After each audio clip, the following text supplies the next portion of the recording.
Hola, hoy les vamos a hablar de un problema que es muy coyuntural. Tal vez no importa cuando estén oyendo esto, para que sea coyuntural, porque pues es un problemón que no se parece que se vaya a solucionar así como de pronto.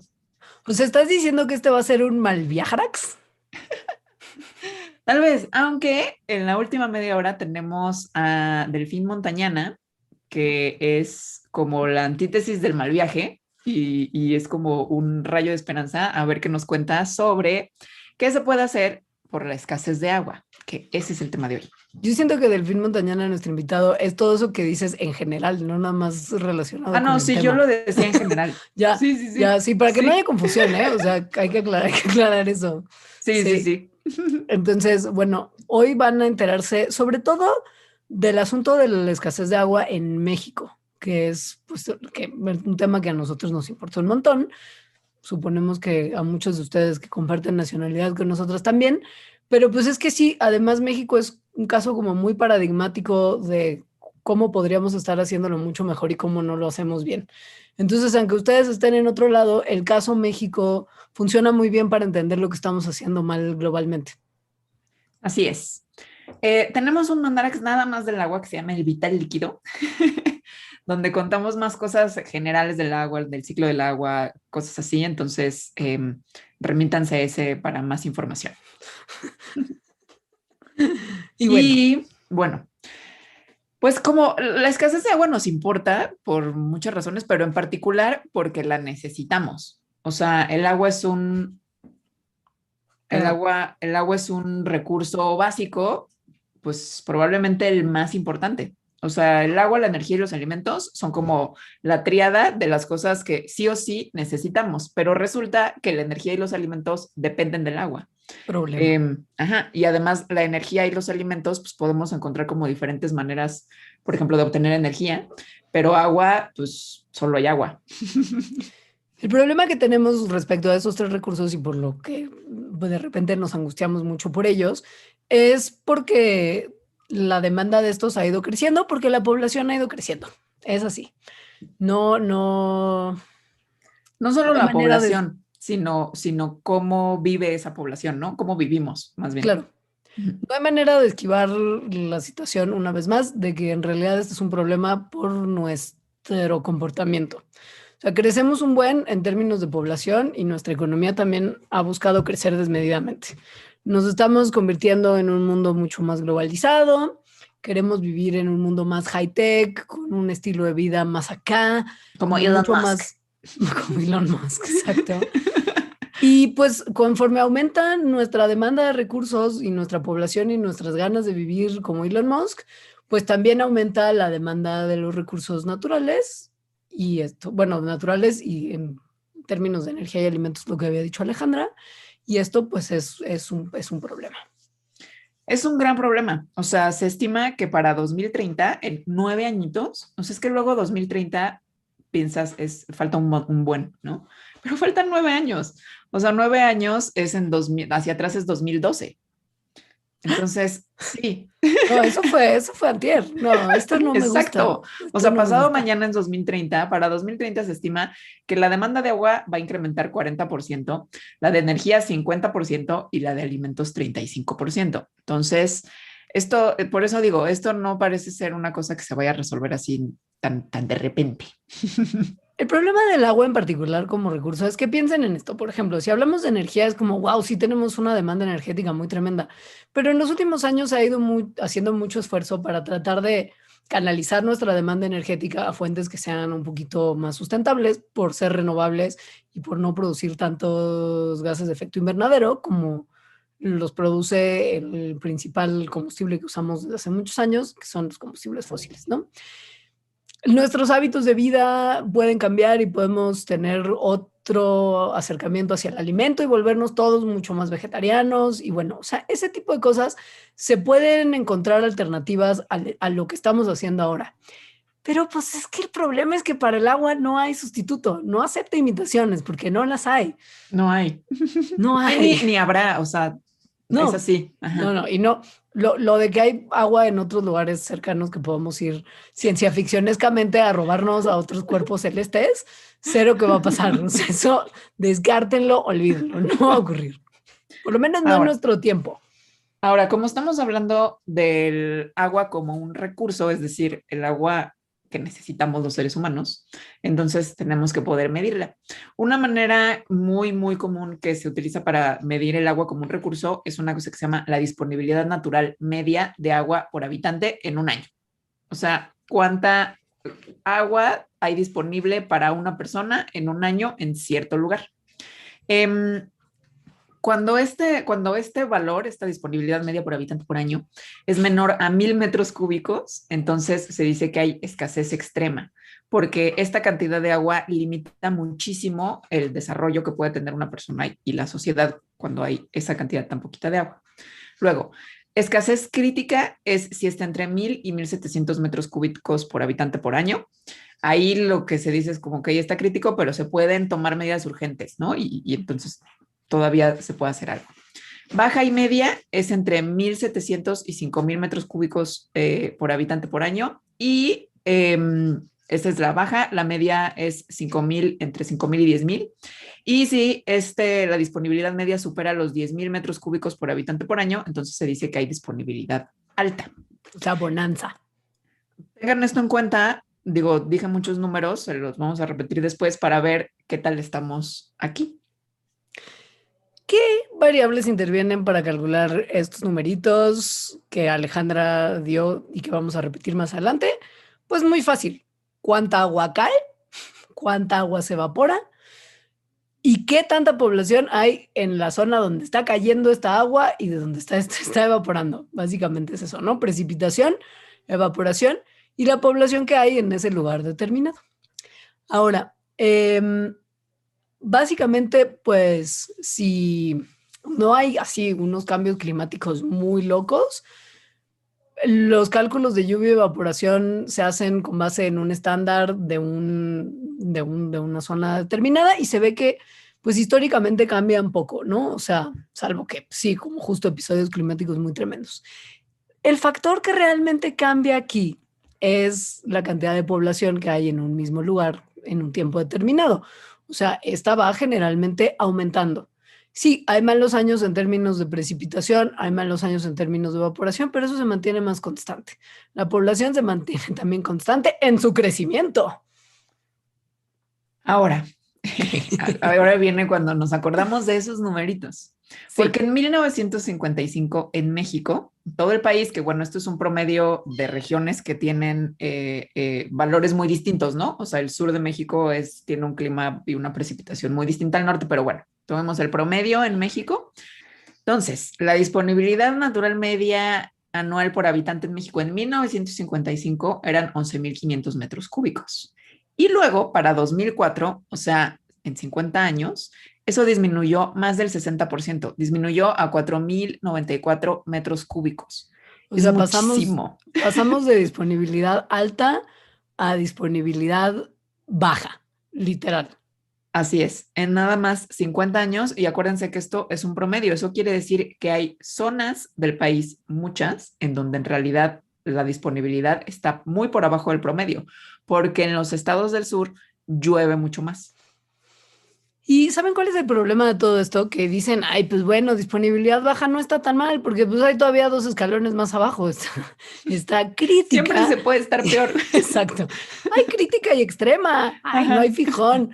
Voy a seguir lavándome los dientes con el agua abierta y barriendo la calle con la manguera. Hábitos muy ochenteros que a lo mejor si usted Ay, nació no. en los 2000 Ajá. ya no le tocaron. Pero antes eso era bien común. Bueno, yo el otro día vi a alguien lavando No, aquí en la entrada de mi casa con manguera, me saqué mucho de onda. híjole, mano. Lavando un patio, en fin, continuemos.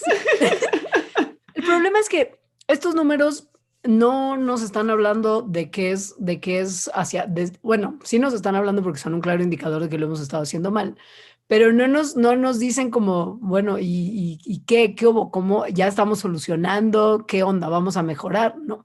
La realidad es que ahorita en México ya si bien el promedio es disponibilidad baja, ya hay algunas localidades que están en estado crítico. Que se acuerdan que les dijimos que podíamos estar peor. Hay muchas localidades que ya están en el penúltimo de lo peor. Y se dice que el balance hídrico de México es negativo porque estamos consumiendo más agua de la que está disponible de manera sustentable. ¿Por qué? Porque pues el ambiente como tal y los cambios que ocurren naturalmente, pero porque sobreexplotamos nuestros acuíferos bien tremendamente.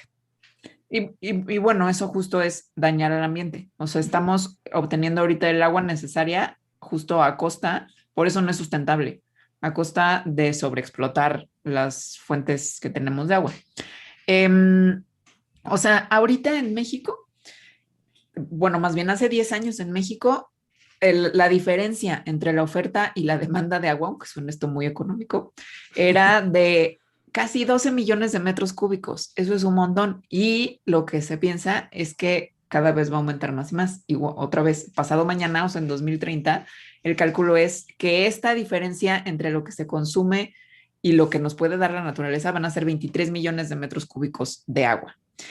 Lo cual, pues va a devenir en que la mayor parte de México vaya a estar en condiciones de escasez absoluta. O sea, la peor de todas, ¿no? Ya no hay más abajo. Esto sí es Ya lo no hay peor. más abajo. O sea, actualmente 2.5 millones de mexicanos ya sufren escasez de agua, o sea, escasez de agua grave, que además dices, ok, no tengo agua, ¿y eso qué? Si puedo tomar Coca-Cola?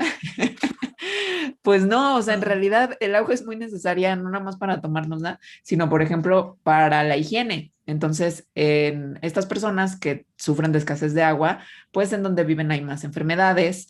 Esto causa unos problemas sociales como, por ejemplo, deserción escolar, rezago por esta deserción escolar, y todo esto lleva a la pobreza. Ahora, esto que les estamos diciendo es nada más tomando en cuenta, o sea, las predicciones de Alejandra de pasado mañana en el 2030 vamos a estar en llamas, son solamente considerando el aumento poblacional actual de México y la manera en la que extraemos el recurso ahora. No estamos tomando en cuenta los efectos del cambio climático, que es como de, un bonus track increíble que todavía nos va a llevar a un peor lugar. Perfecto. O sea, la situación es verdaderamente grave. Ahora, pueden decir, pero si aquí donde vivo el pueblo llueve muchísimo, de hecho, se inunda. Hay que decir que el clásico se inunda, pero ¿cómo Ajá. no va a haber agua si se inunda todo el tiempo? Sí, y justo ese también es uno de los problemas. O sea, sí, en México llueve y en el país pues no llueve y llueve un montón. O sea, aproximadamente llueven 1.500 millones de metros cúbicos de agua. La mayoría de esa agua se evapora, lo cual es normal. O sea, esto es una cosa que ocurre en cualquier lado. En México se calcula que es más o menos el 73% del agua la que se evapora. El 22% se incorpora a ríos o arroyos y lo que sobra, que es casi un 5%, se infiltra al suelo, y eso es importante porque recarga los acuíferos. De los acuíferos es de los que hemos estado sobreexplotando, porque resulta que el agua de ríos o arroyos, que es la que podríamos utilizar, pues está bastante contaminada. Ciudad de México en particular, es, la Ciudad de México es un monstruo por muchas cosas, pero el tema de agua es uno de o sea, de nuestras joyas de la corona, de lo mal que hacemos las cosas en la ciudad capital. La Ciudad de México tiene considerable precipitación, o sea, estamos hablando de una media anual de 682.800 metros cúbicos, de los cuales 72% se evaporan, 4 se recuperan en aguas superficiales, 14 se escurren y 11% se infiltran para justo que se puedan recargar estos acuíferos que Alejandra señala tan acertadamente, que son de donde más sacamos agua ahorita y estamos agotando con velocidad. Lo que está como disponible naturalmente para las personas que vivimos aquí en términos de, pues es lo que deberíamos de tener, es lo que corresponde a los escurrimientos y a la recarga de los acuíferos. Y esto es nada más 1,688 metros cúbicos al año. Ahora, sí hay un montón de agua, pero no es suficiente. O sea, justo No. porque porque es mucha gente que además la usa de diferentes formas y la gestión también hay mucho que decir. A ver, los acuíferos de la cuenca del Valle de México, donde está la Ciudad de México, se recargan a una velocidad de 25 metros cúbicos por segundo. Entonces, eso es un montón. Pero lo que se extrae por segundo es más del doble, son 55 metros cúbicos. Entonces, se está recargando menos del 50% de lo que estamos utilizando, lo cual, por simples matemáticas, pues genera un déficit de nada más y nada menos que 800 millones de metros cúbicos por año. Es un problema de repente también cómo pensamos que hay un buen de agua porque, o sea, a mí me queda claro que de repente las cosas en las que uno ahorra son las que más nos cuestan, ¿no? O sea, si luego te llega la cuenta de luz de quién sabe cuántos miles de pesos, pues ya empiezas a darte cuenta que dejar la luz prendida en un cuarto cuando sales no está bueno, que hay que desconectar los aparatos electrónicos, etcétera. Si te sale altísimo el gas, pues empiezas a considerar bañarte menos tiempo, qué sé yo. Pero el agua en la Ciudad de México tiene unos subsidiones enloquecidos y es baratísima. O sea, hay zonas de la ciudad donde es más cara, sí, pero aún en las zonas donde el agua está menos subsidiada, porque son zonas que en teoría es donde vive gente que tiene un mayor poder de adquisición, aún así es bien barata. Y entonces, pues, como no te llega tan acá erizo el recibo, entonces se te hace muy fácil que igual y no tienes que ahorrar nada, porque pues, si fuera tan delicado y tan escaso, seguro nos costaría más caro. Y pues no, la verdad es que el agua es muy barato, pues es casi que gratis, pero nada es Casi que gratis en la gratis, vida. pero exacto, o sea, si se calcula su costo promedio, o sea, lo que cuesta el abastecimiento, el suministro, el saneamiento, el desalojo del agua, es decir, todo lo necesario para que el agua en la Ciudad de México alguien pueda abrirla y llenarse una cubetita y regar sus plantitas, es de 5.45 pesos por litro. Según yo, cuando te bañas, una bañadita así normal, no de que te pases horas, pero tampoco que ahorres tanto, son como 100 litros, es decir, serían casi 600 pesos por bañada, si nos la cobraran, pues. Esto a mí me parece como muy impresionante cuando lo trasladamos como a cuántos litros se necesitan, por ejemplo, para producir una manzana, ¿no? O sea, como una hamburguesa, todas estas cosas, y que se te eche a perder, ¿no? O sea, en realidad estás gastando muchísima agua también, pero bueno, ahorita hablaremos de eso. Tengo que ir a comerme unos mangos. Ahorita vengo. Sí, sí, esto es o sea, me quedé pensando como en una jaladita al baño de 10 litros, son 50 pesos. Eso, ajá, por medio litro de pipí que echaste, además. Sí, porque yo dejo que se acumule, entonces sí, o sea, sí se, Pero imagínate que vas a un pero restaurante y entonces no lo puedes hacer. no. Entonces te echas medio litro de pipí, dejas 10 litros de agua, que al sistema le costaron 54 pesos, ¿no? Pero bueno, Wow, qué mal viaje hacer ese cálculo así. Ok. sí. ¿Qué está pasando? Porque, digo, queda claro que mientras más gente consume agua, pues más agua se necesita y menos agua hay. Si hay más sacamiento de agua del que hay reponimiento de agua, esas palabras no existen, lo sé. Como, eres como el gatito. Yo ponía aquí Lo agua. había ponido aquí, hasta hice con las manos. Los patrons que lo ven en YouTube, hice con las manitos de Yo gatito. había ponido aquí agua. Creo que una vez vi un meme de ese, que era ese gatito, pero con cara de Tlaloc, justo del agua. Como yo ponía aquí agua. Güey. Ojalá alguien nos pueda convertir ese meme o hacerlo, estaría Sí, padrísimo tenerlo. sí.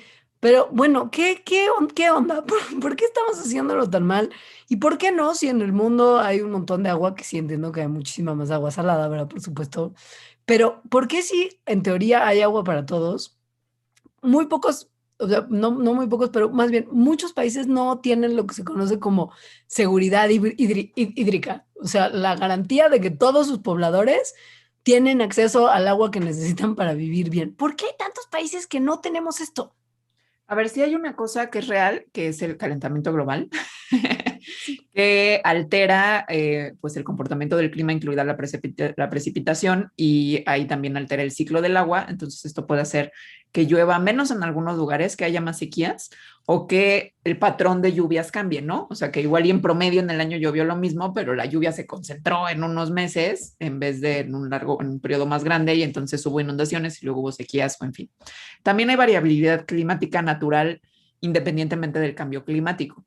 Es decir, eso hay años que llueve menos, hay décadas que llueve menos incluso y hay décadas que llueve más. También es real que el deterioro ambiental, también independiente del cambio climático, es un problema. O sea, la forma en que igual y está lloviendo mucho, pero no se están recargando los mantos acuíferos, por ejemplo, o hay contaminación, cosas así. Pero lo que muchos expertos y expertas piensan que es el mayor problema es cómo gestionamos el agua, es decir, la relación que tenemos con el agua.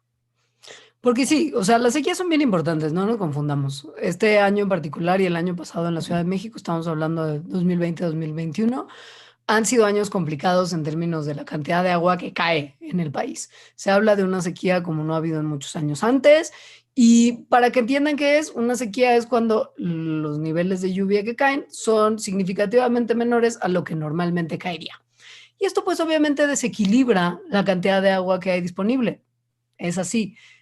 Los humanos acumulamos mucha agua en algunos lugares como presas y si no llueve para rellenar el agua que tienen esas presas, pues hay menos agua disponible, normal. Y sí, estos años han estado tremendos porque aumento de la temperatura global, se cambia el comportamiento de los océanos, se cambian los ciclos. Ya lo dijo Alejandra. Pero, ¿y la gestión, APA? ¿Qué onda? O sea, estamos hablando de que hay mala calidad, acceso inequitativo, se construye infraestructura en donde no se debe porque son lugares donde tendría como un que estar aeropuerto, por ejemplo. ¿Qué sé yo, güey? ¿Qué sé yo? Por mencionar cualquier ejemplo de obra. Como Donde, unos pues, puentes en un humedal, no sé. me muero. Son áreas en las que tendríamos que estar no haciendo nada para que se pueda recargar el agua de los mantos acuíferos ahí, o sea, que son áreas importantes. Y pues luego también que justo se gestiona mal, se cobra barato. Es una serie de cosas, no es nomás la sequía, para que no es como de, ay, es que no hay agua porque no ha llovido. Sí, pues, pero la que sí tenemos, mira cómo la manejamos mal. Sí, creo que esto es muy importante porque hay una tendencia en general como de que ocurren cosas como esta y es como, oh, el planeta, ¿no? O sea, como si fuera culpa de los ecosistemas o del clima.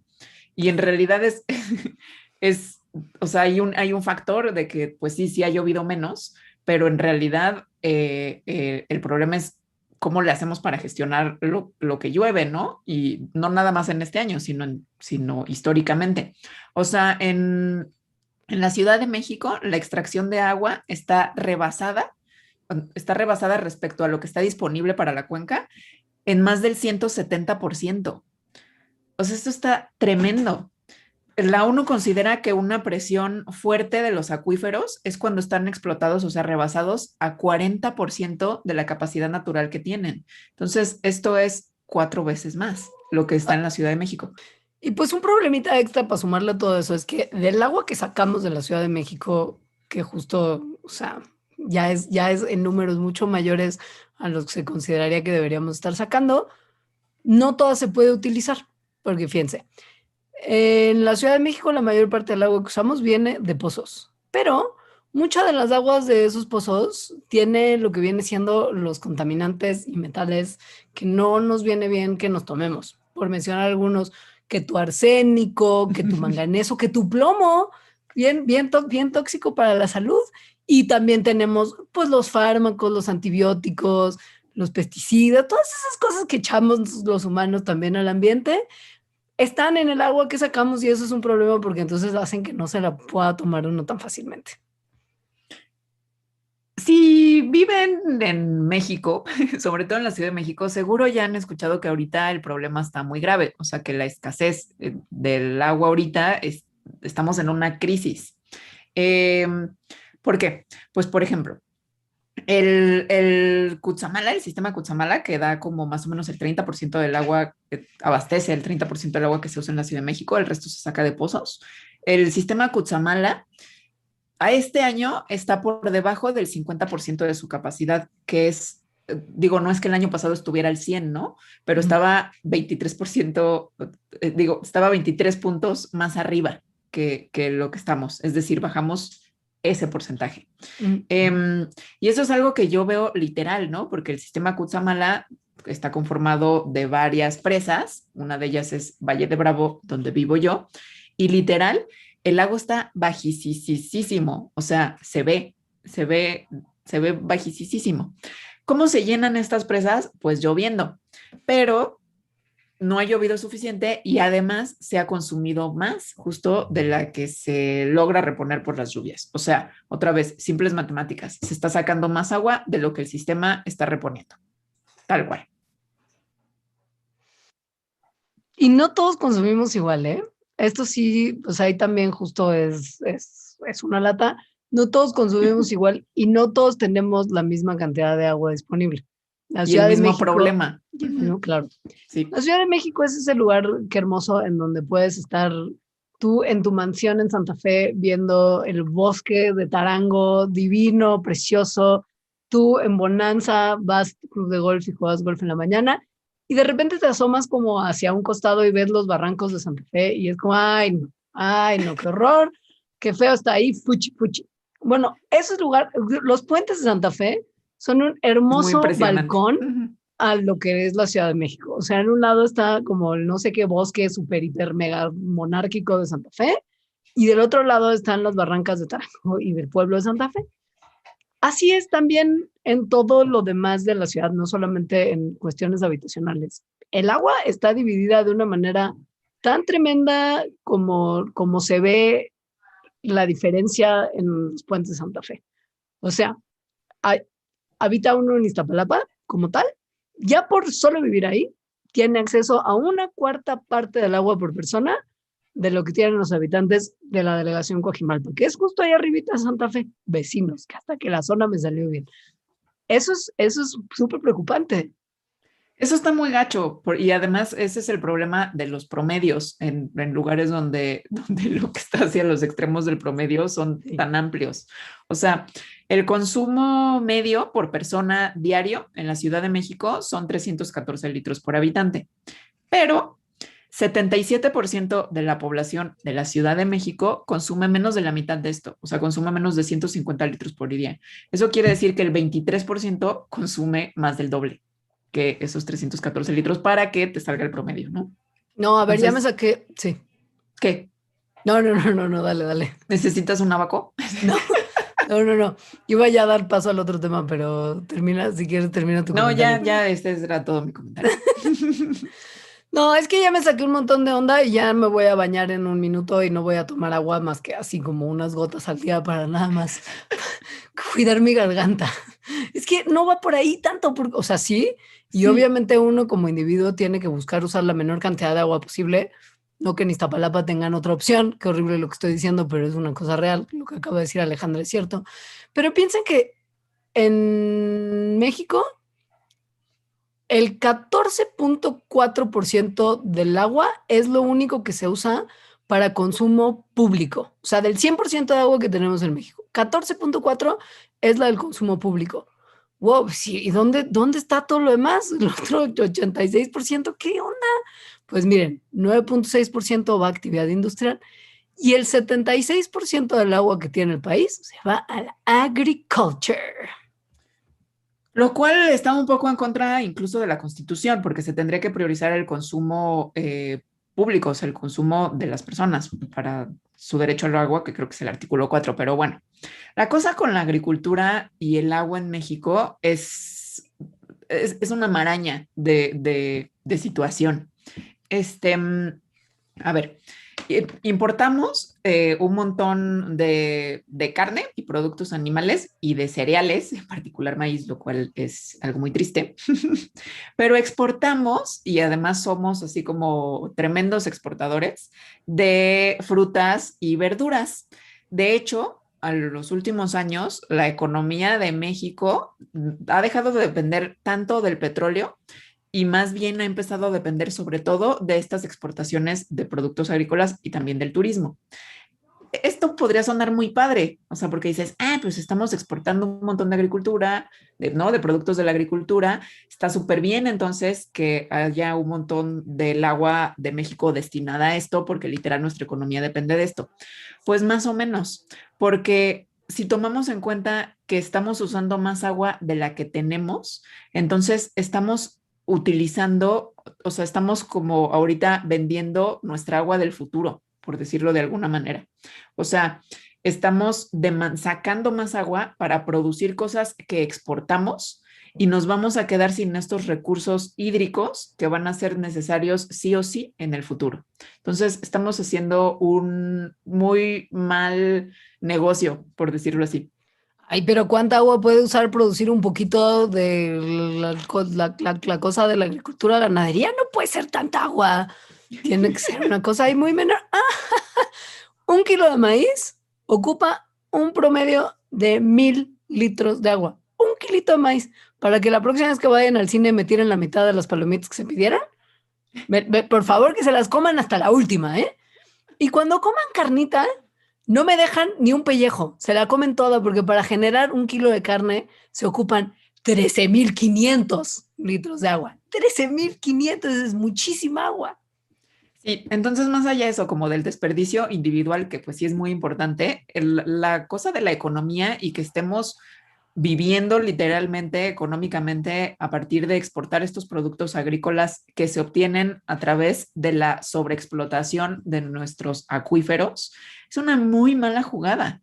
Que nos va a traer un montón de problemas. O sea, lo que está aquí en juego no nada más son los recursos hídricos, sino también la seguridad alimentaria, el deterioro ambiental y, bueno, la economía. Y por cierto, o sea, si todo lo que les acabamos de decir no les basta para como creer que estamos en un problema, también encima de todo esto, como del consumo normal y el mal viaje de la agricultura, y pues, ya saben el choro que nos acabamos de aventar, fíjense que es que también se desperdicia un buen de agua de la que sacamos. Miren No, nomás. no, no de desperdicio así de que me tardé en bañarme. No, No. no, no, o sea, se tira entre el Cutzamala y tu regadera, se tira entre el 30 y el 45% del agua de la Ciudad de México por fugas en la red, por una cuestión justo de mala infraestructura. De mala infraestructura. Entonces, ese es el panorama o una parte del panorama porque el agua es tan transversal a tantas cosas de la vida que pues este nada más fue una embarradita. Y vamos a irnos un corte para cotorrear tantito con los Patreons que están conectados en el YouTube y regresar con Delfín. Que nos va a quitar un poco el mal viaje, esperemos. Ojalá. Ojalá. Ahora venimos. Regresamos con Delfín, que ese es su nombre. Hola, Delfo. ¿Qué onda, Ale? ¿Qué onda, Leos? Delfín es un gran amigo bien. mío, colega, y como una muy, muy breve presentación es que creo que una de las cosas que mejor lo define, al menos para mí, es una sudadera que él tiene que dice High on Love. Según yo, esa sudadera expresa mucho del ser de Delfín. Y bueno, Delfín, además de estar high on love, tiene muchas otras virtudes, entre ellas un conocimiento muy profundo, pero además muy profundo como a diferentes niveles sobre la sostenibilidad y nuestra relación con el ambiente más allá de la sostenibilidad. Y él trabaja en Isla Urbana. Y a ver, platícanos, porque no sé qué decir de Isla Urbana. En Isla Urbana, pues nos dedicamos a detonar la cosecha de agua de lluvia como una fuente alternativa al agua para construir pues una como diversificación y descentralización de la obtención del agua en las poblaciones de alta escasez hídrica, ¿no? Que tienen mucha precariedad.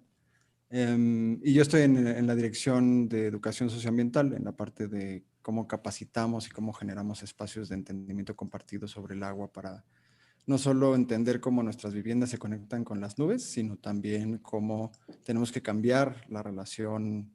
O sea, este cambio implica un cambio en la relación con el agua, con el sistema, pues, simbólicamente cómo nos conecta con el lugar y con las culturas originarias, y es mucho de braille. O sea, Delfín hace muchos murales de Tlaloc.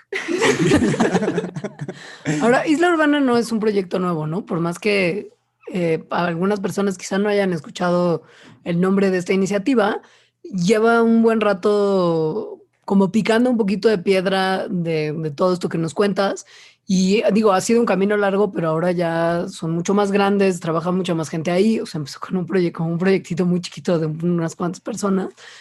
Y ahora ya es, pues es el referente, yo creo que para cualquier persona que pide como, oigan, ¿alguien sabe algo sobre captación de agua? Y todo el mundo ya piensa como inmediatamente Isla Urbana. Pero ha sido un camino largo, ¿no? Sí, Isla Urbana va a cumplir 12 años de un grupo de tercos, gente encomendada a la lluvia, ahí sí, este, que, que empezaron Enrique Lobnitz y Renata Fenton con su tesis de licenciatura y después se juntó David Vargas, Jenny White, bueno, antes Carmen Hernández y después Hiram García y entre ellos empezaron como a generar pues sí, un espacio que es muy, muy grávido, tiene mucha gravitación y mucha atracción. Entonces empezó como a generar esta, pues sí, ¿no? A generar un punto, un nodo en el sistema que empezó a traer y ahorita pues sabemos varios ahí que también llegamos, yo creo que como y suena raro, pero sí es como encomendarse al agua o a la lluvia y hemos estado buscando, es un grupo de gente que lleva mucho tiempo buscando resolver el asunto del agua de distintas maneras y la lluvia plantea una posible forma de empezarle a dar la vuelta a la tortilla, ¿no? Porque Oye, es un Delfín, problema tan amplio y tan extenso, tan transdireccional y transnivel que el agua está en todo, pero pues hay distintas formas en las que puedes empezar a cambiarlo, ¿no? Sí, Ale, pues ya entrar en materia. para entrarle, exacto.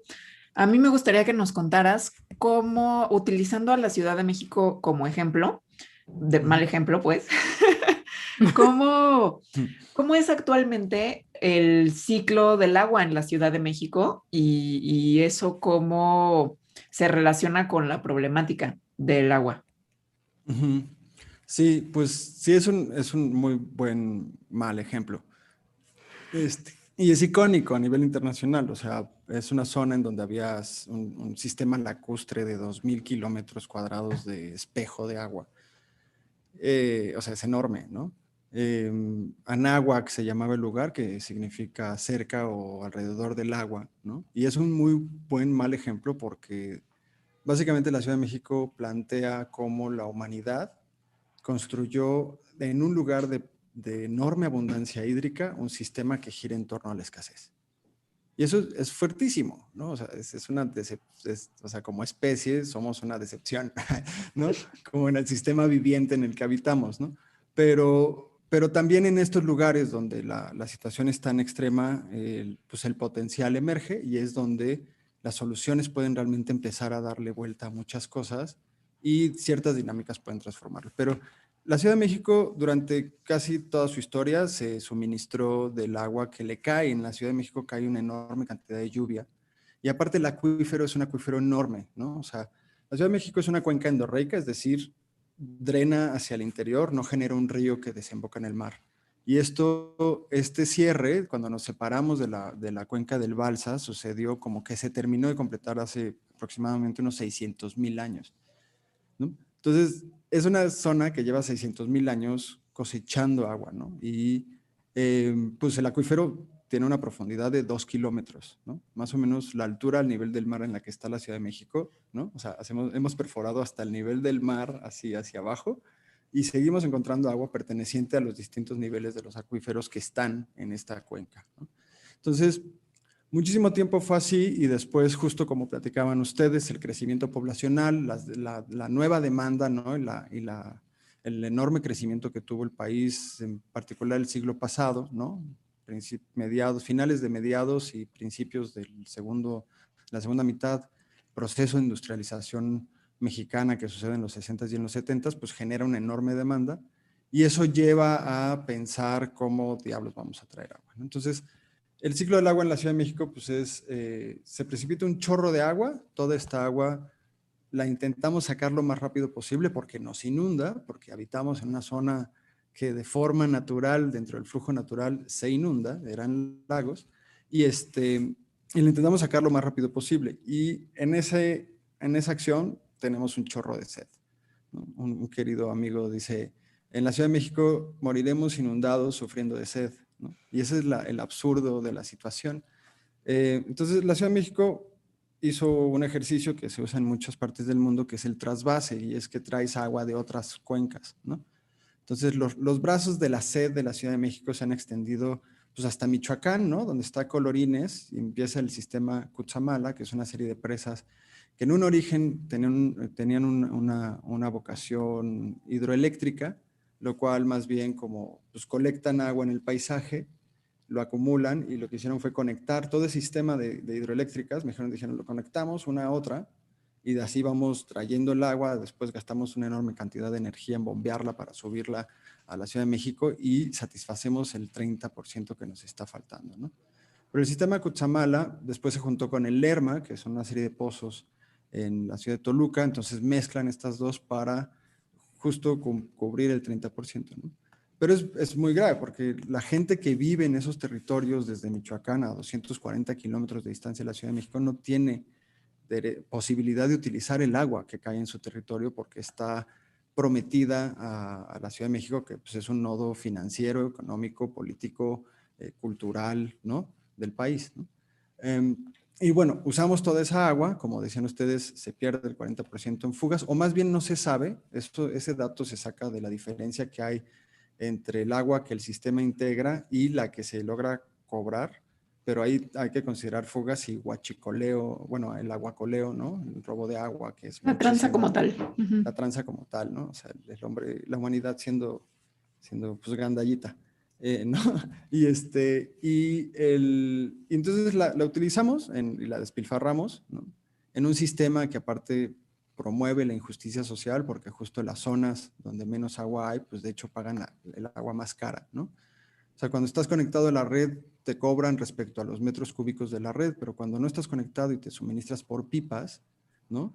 El metro cúbico de pipas, que son 1,000 litros, está más o menos en 100 pesos, ¿no? Porque 10,000 litros de una pipa cuestan 1,200 pesos. Entonces, las personas que habitan zonas de marginación, y es porque están al margen de la capacidad del Estado de suministrar, ¿no? Los servicios, pagan el agua más cara, ¿no? Entonces, el agua entra a un sistema que promueve la injusticia social y que constantemente estamos sin cambiarlo. Es ensuciada, es integrada con el agua de la lluvia, que antes era ríos, que los convertimos en drenaje para que nos ayudaran a sacar toda nuestra popó de forma rápida, y lo lanzamos así. Tenemos una batería de tubos y de canales que van hacia el norte de la ciudad, que terminan, pues está el tubo emisor oriente, el canal central, ¿no? El drenaje profundo, y lo sacamos rápidamente hacia el río, hacia Hidalgo, pasa por Atotonilco, justamente este elefante blanco, la enorme presa de tratamiento, bueno, planta de tratamiento, que en vez de regresar toda esa agua a la cuenca, ahora la lleva a otro lugar. Desemboca en el río Tula, de ahí llega a la presa Endo, que es la fosa séptica a cielo abierto más grande del mundo. Pero donde se convierte en un oro negro, porque con eso se inunda, se hace el riego por inundación de todo el Valle del Mezquital, que es una zona de producción de alimentos enorme, de la cual depende toda la parte central del país. Entonces, todas nuestras medicinas que van en nuestra orina y toda nuestra caquita y todas nuestras hormonas pasan por todos esos lugares, ¿no? Llegan a esta presa, están generando un enorme acuífero en esa zona e inundan nuestro perejil que echamos en nuestro taquito bien bonito de... ¡Qué delicia! Sí, está padrísimo. Y de ahí se deriva y acaba en el Golfo. Entonces, en términos, el ciclo del agua, la Ciudad de México es un monstruo que en la sed sustrae de 240 kilómetros precipitación que viene de la humedad del Pacífico, y la transporta, la contamina y la digiere, y después la escupe y la avienta en el Golfo, ¿no? Entonces, en términos como de la energía y del sistema hídrico, el sistema de ciclo del agua tiene estas implicaciones y tiene estas extensiones, ¿no? O sea, el entorno implicado dentro del resolver el agua en la Ciudad de México es enorme. Ahora, mencionaste Sí. una palabra que creo que es clave, y espero que donde aquí empezamos a salir un poco del mal viaje hacia algo un poco más alentador, y que la palabra es potencial. Por lo que describes, la Ciudad de México tiene un montón de potencial de resolver, aunque sea algunos de sus propios problemas hídricos en casa, o sea, localmente, y sin sacar estos tentáculos de sed y mal viaje que describiste tan bonito. ¿En qué consiste el potencial de la Ciudad de México y cómo podemos aprovecharlo, capitalizarlo y salir desde aquí del problema en el que nosotros mismos nos metimos? Pues el potencial de la Ciudad de México está en varios niveles. Fundamentalmente nosotros, yo trabajo y nos dedicamos a la lluvia. Tenemos varios estudios donde sabemos que si, por ejemplo, la práctica de cosechar el agua de lluvia fuera una práctica común, ¿no? Pues empezarías a adicionar ciertos como manejos o inputs de balance al sistema, ¿no? Esto implica que en todo lugar donde puedas cosechar el agua de lluvia y aprovechar esa agua que te cae en el techo, pues son litros que estás dejando de demandar del sistema, ¿no? Esos litros que estás dejando de demandar del sistema son litros que pueden ir a otra persona que tal vez no tiene agua también, pero son litros también que podrían no estar siendo extraídos del acuífero o de una enorme distancia en el Lerma Cutzamala, ¿no?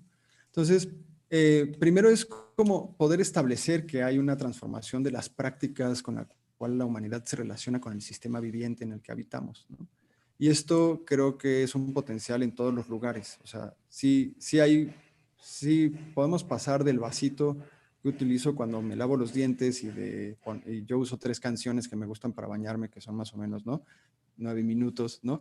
Y pues me pone de buenas, ¿no? Y así, y ese tipo de prácticas o las botellas en el excusado para que ocupen volumen y eso no se llene, ¿no? Andar en el rush con los trastes, ahora que se acumulan en pandemia de forma terrible, pero, pero el potencial suena difícil, pero está asociado con cómo construimos un espacio y una manera en la que la humanidad cambie su dinámica relacional y su calidad relacional con el entorno. Y el agua es un excelente eje, porque el agua lo toca todo, pero también en el agua nos diluimos en las diferencias, ¿no? Y nos limpia, ¿no? Entonces el agua es un eje muy importante. Entonces en la Ciudad de México hay varios niveles en los cuales nosotros creemos que si construimos grandes esfuerzos, hacemos grandes esfuerzos en estos ejes en términos de construir un entendimiento compartido, después proyectos específicos, podríamos darle la vuelta a la tortilla en el periodo que nos queda, que como ustedes comentaron antes, pues no es más de una década, ¿no? O sea, si hay un rush ahí, si hay un... ¿no? Y esto tiene que ver, uno, con educarnos socioambientalmente para construir un entendimiento compartido de cómo funciona el agua en el lugar en el que vivimos. Entonces, tener una real dimensión de lo que cuesta que me bañe, o sea, cuesta económicamente, ¿no? 600 varos por un regaderazo es una la nota, ¿no? Pero también la carne y todo eso, ¿no? Pero también educarnos y sensibilizarnos y tener como una vertiente empática de saber que no todos viven en una condición de privilegio hídrico, ¿no? Y que muchas personas en la ciudad viven con 50 litros o menos de 50 litros al día, y eso no deberíamos estarlo permitiendo como sociedad. Entonces, que sí podemos hacer cosas, ¿no? Después, sí, perdón. No, ibas a No, y nada continuar. más muy rápido. Sí. Entonces, si trabajamos educativamente y construimos un entendimiento compartido de qué es el lugar en el que estamos viviendo y quiénes podemos entonces llegar a ser, es ahí donde empieza el potencial. Pero ya como en términos de proyectos específicos, ¿no? Por ejemplo, si la cosecha de agua de lluvia se lleva a un plano en donde empieza a modificar la dinámica en la que diseñamos la urbanización, los edificios, ¿no? Entonces se llega al concepto que ya existe, ¿no? Que es la ciudad esponja o una ciudad sensible al agua, ¿no? Empezamos a transformar, ¿no? Y esos proyectos existen, hay mucha gente que está trabajando en esas cosas, ¿no? En cómo hacer que la ciudad, en vez de ser una placa impermeable, se convierta en una placa profundamente permeable que se relacione con los flujos naturales, ¿no? Promover la infiltración y la inyección, ¿no? En todo lugar donde podamos, ¿no? Y, por ejemplo, el ahorro. Si ahorramos de forma como consciente y seria el agua en todos los lugares donde lo utilizamos, podríamos reducir la demanda de la ciudad en un 50%, por ejemplo, ¿no? Entonces hay varias líneas, en realidad no solo es una línea, y lo que pasa con el agua es que no solo hay un lugar en donde atacar para resolver todo, sino son varios lugares en donde podemos estar trabajando en paralelo desde la sociedad en su conjunto, o sea, desde una visión en donde el gobierno, la sociedad civil, las empresas privadas, ¿no? Porque es el futuro común y el agua es el elemento común, ¿no? Entonces, y bueno, de ahí el reuso y tratamiento, cerrar el ciclo del agua en la ciudad, ¿no? Reparar las fugas, ¿no? Y sobre todo una cosa muy importante que se vincula con la educación es conservar, mantener, cuidar y regenerar los bosques de agua que nos rodean, que son pues, la principal fuente de abastecimiento del acuífero. Entonces, tenemos la capacidad de hacer un planteamiento distinto de ciudad, de cómo nos organizamos, y eso inicia en cómo nos pensamos, ¿no? No solo como individuos en nuestra responsabilidad inmediata, sino tal vez como especie a nivel planetario, ¿no? O sea, la noción de especie es muy importante en esto, e implica cambiar, ¿no? La manera en la que la humanidad se percibe a sí mismo para transformar el cómo los humanos habitan el planeta Tierra y conviven con el sistema viviente pues, al cual pertenecemos, ¿no? El potencial es muy grande, ¿no? O sea, por ejemplo, si se aplicara si generamos una política pública que genere un proyecto, un programa social que logre hacer que todas las viviendas de la Ciudad de México ahorren hasta un 40% de agua, ¿no? Esto sin cambiar hábitos, ¿no? Podría bajar la demanda enormemente, ¿no? Entonces son este tipo de cosas que podemos estar haciendo, ¿no? Y podemos empezar de forma decidida, individual, o a generar la construcción de ponernos de acuerdo con nuestros vecinos en el edificio, ¿no? Ahí está lo difícil, ¿no? O sea, pero necesitas convocar a una junta y necesitas hablar del tema y necesitas decir cuántas pipas hemos comprado en los últimos meses y necesitas decir, hay una forma en la que podemos tener todos una cercanía a una línea de seguridad hídrica de la cual lo que está sucediendo es que de forma incremental nos estamos alejando, ¿no? Y tenemos que tomar acciones, ¿no? Pues desde la empatía profunda y desde la compasión por la vida y la humanidad. Y el hombre, bueno, la humanidad, nuestra especie es completamente capaz de eso. Lo hemos visto miles de veces, ¿no? Yo tengo ahí una pregunta, Delfín. Sí.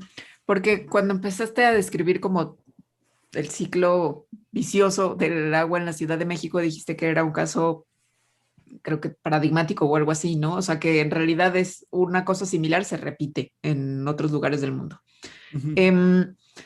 ¿Hay algún lugar del mundo en donde ya se esté viendo lo que estás describiendo como el potencial? Es decir, ¿hay algún lugar del mundo en donde la organización y la relación con el agua se esté haciendo de una manera distinta? ¿O estamos como en un periodo de crisis mundial de la cual tenemos que salir de alguna manera?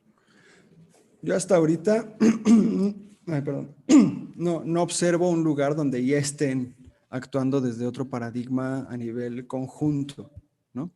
Pero sí hay muchos ejemplos de lugares en donde estos ejes, en distintas maneras, han operado, tal vez no todos juntos, ¿no? Por ejemplo, hay una cosa interesantísima sucediendo en la India, en zonas más rurales, pero que se llama el reto de los 2 años, donde lo que hacen es varias comunidades entran al reto y la primera, la que logre tener el manejo territorial de paisaje del agua como más fregón, ¿no? Gana el reto, ¿no? Y eso implica pues todas las capacidades funcionales que tienes que construir en los individuos, en la comunidad, para que entiendan el territorio, entiendan el manejo, ¿no?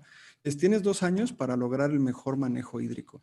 Eso implica que no se te sequen los pozos, que generes pues brechas a nivel o con pendiente controlada, ¿no? O distintos gaviones para detener el agua, ¿no? Y esto está generando una transformación como bien interesante a nivel comunitario en zonas rurales de la India y es como un ejercicio increíble, ¿no?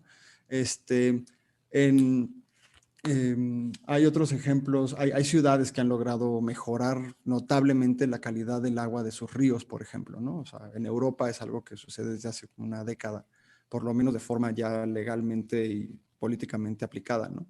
Que son ese tipo de cosas, ¿no? O sea, nosotros, o sea, Río La Piedad, Río Churubusco, Río San Joaquín, ¿no? Río Magdalena, son ríos, ¿no? Pero pues sí, nadie le va a abrir para echarse un tufo ahí ¿no? De eso porque está horrible. Pero pensar que eso no podría estar así, ¿no? Y que podríamos tener ríos vivos, regenerados en las ciudades, en otras ciudades sí está sucediendo, ¿no? También proyectos de cosecha de agua de lluvia. La Ciudad de México, de hecho, es es pionera a nivel nacional y global, pero hay ejemplos muy interesantes en Brasil, en Japón, en la India, ¿no? En Dinamarca creo que es otro, ¿no? Distintas estructuras de políticas públicas que han funcionado en mayor o menor medida, ¿no? Pero ahorita no hay un lugar en donde la humanidad esté como trabajando desde el orden natural, ¿no? Y dejando de construir respecto a lo que entendemos que es pues este desorden mantenido, ¿no? Que es como funciona la Ciudad de México ahorita y cómo funciona nuestro país, o el paradigma de pensamiento que tenemos está en torno a un desorden mantenido que solo favorece a los intereses humanos, ¿no? Y el cambio a cómo trabajamos y nos relacionamos incluso entre nosotros y con el sistema viviente para alinearnos y orientarnos más hacia un orden natural, pues es el reto que tenemos, para el cual tenemos 10 años, en términos de agua y de muchas cosas, ¿no? Y la humanidad ya ha demostrado que tiene la capacidad de transformación, ¿no? Que necesita para lograrlo, ¿no? Y también ha demostrado que en el momento más álgido de la tormenta, sacamos lo mejor de nosotros, ¿no? Eso lo hemos visto muchas veces. Y eso es algo en el que nos tenemos que anclar, que tenemos que pensarlo y llenarnos de eso para entonces operar desde ahí, ¿no? Entonces, sí. Pues creo que la neta es que con eso creo que podemos perfectamente terminar. O sea, ese tono esperanzador creo que ayuda a que todo lo demás que se dijo en el programa caiga en un lugar un poco más suavecito. Delfín, mil gracias por venir con nosotros al programa. No, mil gracias por la invitación. Es parte de uno de los sueños que siempre he tenido. Las escuchamos muchísimo en casa y somos súper fans y todo. Y para mí yo soy tu fan, Delfín. Yo también. Y yo de ustedes. Salsita también, mira. Oye, Delfín, y nada más por último, ¿te puede contactar alguien como por redes sociales o a Isla Urbana? Sí, claro que sí. Soy pésimo para esto y no me sé exactamente todas las redes sociales, pero Isla Urbana, si clican, ¿no? Isla Urbana, tenemos Instagram, Twitter, Facebook, y en YouTube tenemos una muy buena como batería de videos sobre la situación del agua y cómo funciona todo esto, en particular historias de agua, lo pueden checar. A mí, Delfín Montañana, DLFN, en Twitter, y Delfo Mopa en Instagram, creo que es. También ni te sabes buscar las tuyas. No sé nada de eso. Oye, una última dudita nomás como para, sí, pues ya para aprovechar, porque seguro hay alguien que nos escucha que le interese. ¿Isla Urbana da asesoría a individuos que quieran empezar un proyectito doméstico de captación de agua de lluvia? O sea, sí, ¿te ayudan a ver cómo puedes hacerlo y así?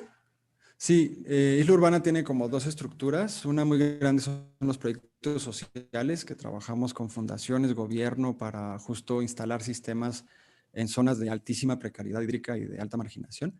Y tenemos todo un área también de servicios y productos donde cualquier persona que se quiera vincularse con la lluvia de forma distinta, con el agua en su casa, pues pueda entonces hacerlo instalando un sistema en su casa, ya sea que su casa ya exista, ya esté construida, o sea, un proyecto nuevo. Generamos asesoría.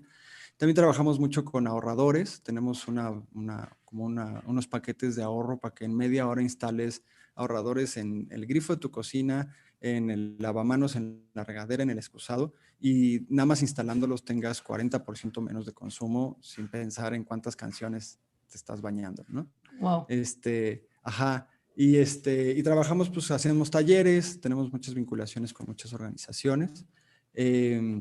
Y pues, sí, llámenos, estamos ahí para hacerlo y trabajar juntos para esto. Y pues qué mejor si cada vez más gente en México, pues empezamos a bañarnos en lluvia, ¿no? Y empezamos a tomar lluvia sabor Jamaica en nuestras comidas y cosas así. Qué chido, Delfín. Siempre es muy bonito escucharte. Sí. Muchísimas gracias. Qué chido. Te mandamos muchos abrazos, y a toda la gente que nos escuchó también, Muchas gracias por haber seguido este episodio de Mandarax como siempre. A todos nuestros Patreons, extra gracias. A los gatitos bebé que está cuidando Alejandra, gracias también por iluminar este programa como pequeños rayitos de sol con voz de gremlins poseídos por Satanás. Y nos escuchamos a la próxima. Adiós. Adiós. Chao.